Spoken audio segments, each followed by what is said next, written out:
কিরে রিয়াজ, তুই তো ডুমলের ফুল হয়ে গেছি। বি করার পর থেকে তোকে তো আর দেখাই যায় না।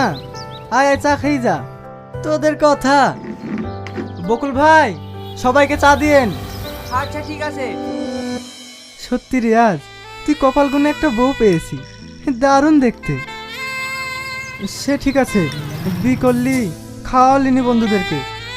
বিয়েটা তো সেইভাবে আমার হয়নি, তোদেরকে নিয়ে একটা পার্টি করে দেবো। ঠিক আছে, দেখাই যাবে কি করবি।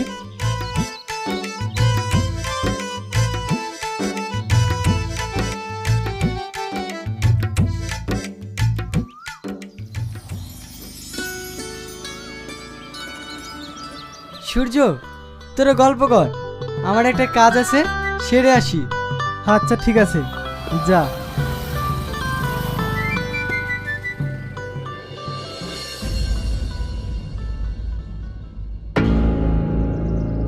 আজও প্রতিদিনই একই জিনিস তো ভালো লাগছে না। আর আমার মন বলছে কুত্তাই খাচ্ছে না, এর পিছনে একটা রহস্য আছে। কি হয়েছে রে বাবু? তুমি জানো না নাকি প্রতিদিন আমাদের বাড়িতে কি হয়? শ্রাবণী, শ্রাবণী, কি হলো? দেখো কি হয়েছে। আমি কি পড়ে যাব? আজকে তোর বাড়িতে চটি কেনা নাই, খালি পায়ে চলে যাব। কি গো, তুমি কোনো কথা বলছো না যে? আমি কি বলবো? কেউ কিছু বলবে না, যত চালা হয়েছে আমার। আচ্ছা বৌমা, এইভাবে চটিগুলো এবার কিসে খাচ্ছে বলো তো? মা, এইসব কথা আমাকে বলছেন কেন? আমি কি করে বলবো? এইবারে তো তুমি আর আমি, তাছাড়া তো আর কেউ নাই। ঠিক আছে বৌমা, তুমি ঘরে যাও।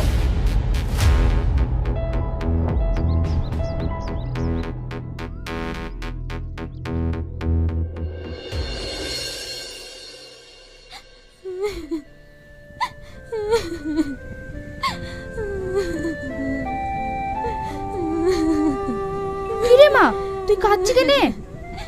মা, রিয়াজকে আমি ভীষণ ভালোবাসি, ওকে আমি ভুলতে পারছি না।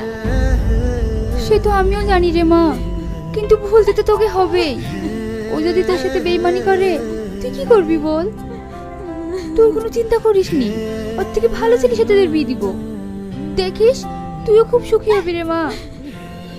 না মা, আমি যদি রিয়াজকে না পাই তাহলে আর কোনোদিনও বিয়ে করব না। ঠিক আছে, তুই আর মন খারাপ করিস নি, আয় দুটি খেয়ে নিবি।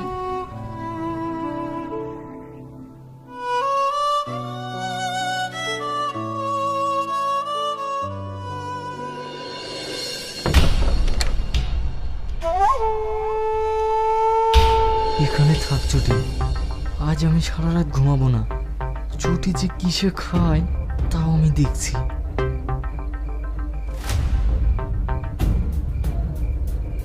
কি গো, এসে শুয়ে পড়লা যে? কিছু খাবা না নাকি? অফিসে একটা পার্টি ছিল, ওখানে খেয়ে এসছি, তুমি খেয়ে নাও। আজ আমার শরীরটা খুব টায়ার্ড হয়ে গেছে, ঘুম আসছে, তুমি খেয়ে শুয়ে পড়ো।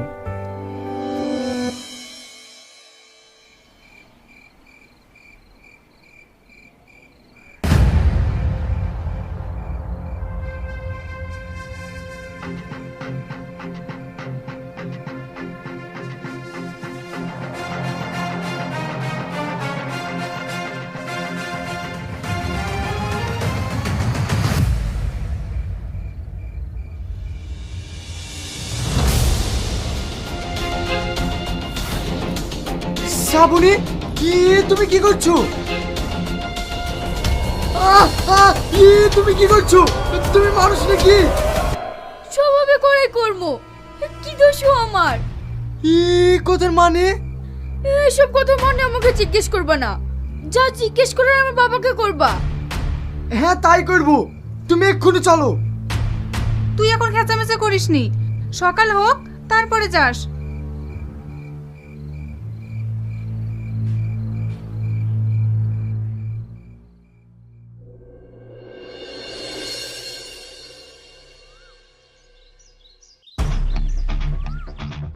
সাধু বাবা, আপনি এই মেয়ের সঙ্গে আমার বিয়ে দিলেন কেন? কেন বাবা, কি হয়েছে বল? কি হয়েছে মানে? শ্রাবণে আমার বাড়িতে আমার চটি খাইছে, আমি বলতে গেছি, আমাকে বলছে স্বভাবে করাই কর্ম। কি দোষ ও আমার? ও তোকে ঠিকই বলেছে রে বাবা। তোকে বলেছিলাম না, ভাবিয়া করিও কাজ, করিয়া ভাবিও না।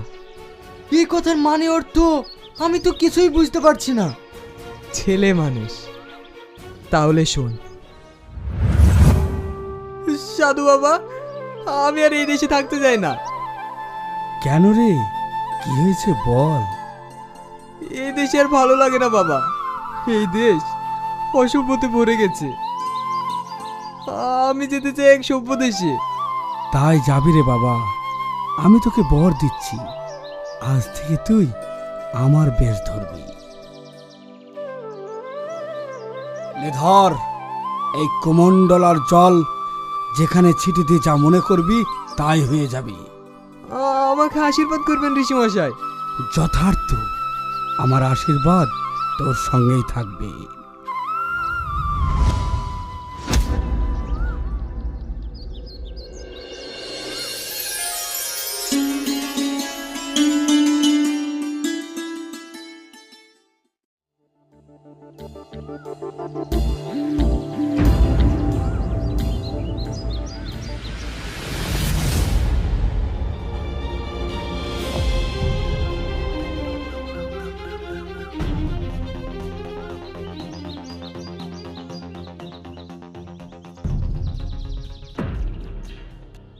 বাবা, হ্যাঁ, আজ থেকে আমিই তোর বাবা।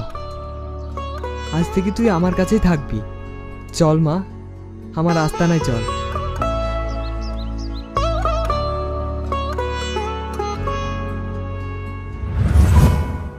তারপরে এই মেয়েটা যখন আমাকে বাবা বলে ডাকে, এই মেয়েটার মুখের দিকে তাকিয়ে আমার খুব মায়া হয়। তারপর থেকে ও আমার কাছেই থাকে। ওর শরীরটা বদলালেও ওর স্বভাবটা বদলায় না।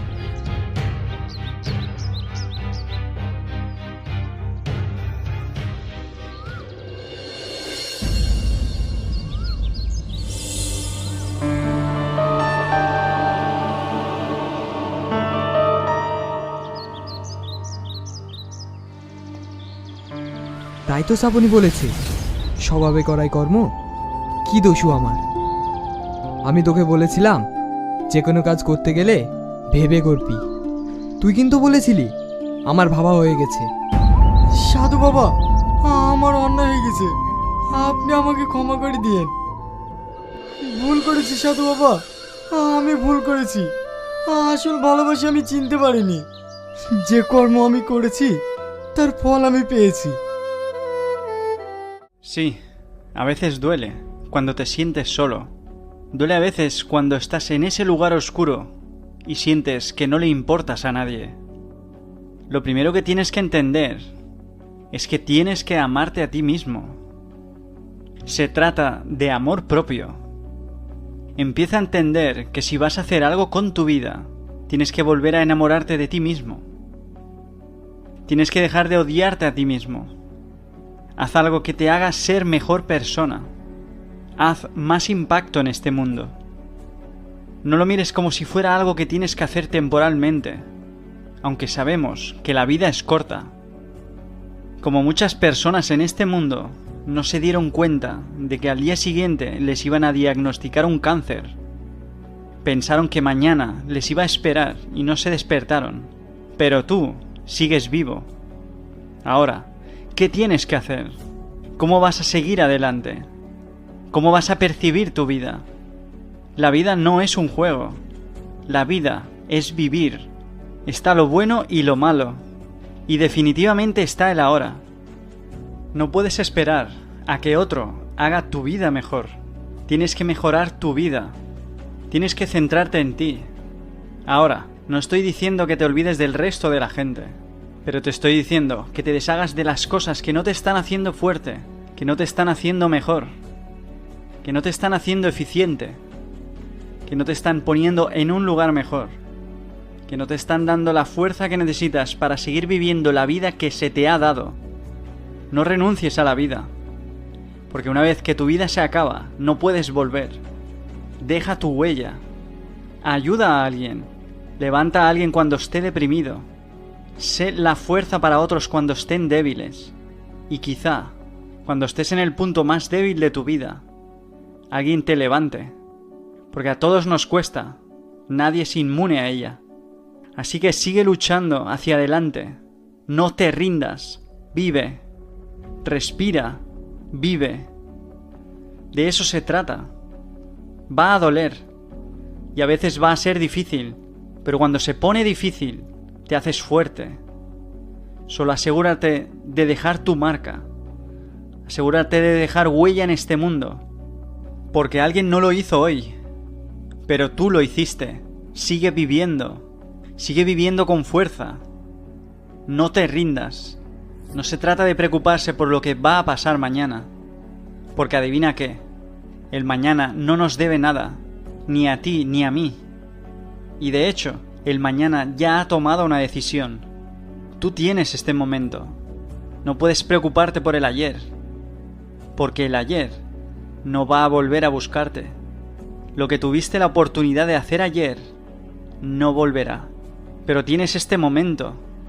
Tienes esta oportunidad de hacer algo grande con esta vida que se te ha dado. Puede que hayas pasado por muchas cosas en tu vida. Puede que hayas pasado por un infierno en tu vida. Pero el infierno no es tu dueño. El infierno no te creó. La vida te ha sido dada por un poder superior. Algo que necesitas entender es que no importa quién seas, en este mundo en el que vivimos hoy, todos debemos luchar. Todo el mundo debe sufrir, pero todos los que pasan por algo siempre tienen una historia que contar. La mayoría de las personas que tienen éxito ahora mismo tuvieron que pasar por algo para conseguir lo que tienen hoy en día. Algunas personas ni siquiera están dispuestas a sufrir y sentir eso para conseguir lo que quieren. Pero vamos más allá. ¿Qué pasa con las personas que no pueden caminar? ¿Qué pasa con las personas que no pueden hablar? ¿Qué pasa con las personas que sufren enfermedades de las que no se pueden curar? ¿Y tú? ¿Qué hay de ti? ¿Qué vas a hacer con la vida que tienes? ¿Cómo vas a vivir? ¿Hasta dónde vas a llegar? Te compadeces de ti mismo porque tienes un mal día. Te da pena porque has perdido tu trabajo. Sientes pena por ti mismo porque sientes que no estás teniendo el día que quieres. Porque el día que tienes no es como quieres que sea. O sientes que te mereces una palmadita en la espalda porque has hecho algo bueno. Todos tenemos una responsabilidad. Todos tenemos que rendir cuentas. Todos tenemos que trabajar. Pero no te rindas porque hay alguien allá afuera que está sufriendo. Hay alguien allá afuera que está con dificultades. Hay alguien allá afuera que lo tiene un poco más difícil que tú. Así que, ¿por qué te vas a rendir ahora? Cualquier cosa que se te presente, tienes que estar preparado para aceptar el reto y superarlo. No te quedes durmiendo si tienes algo en el pecho, quítalo. Mientras sigas respirando, mientras el corazón siga bombeando,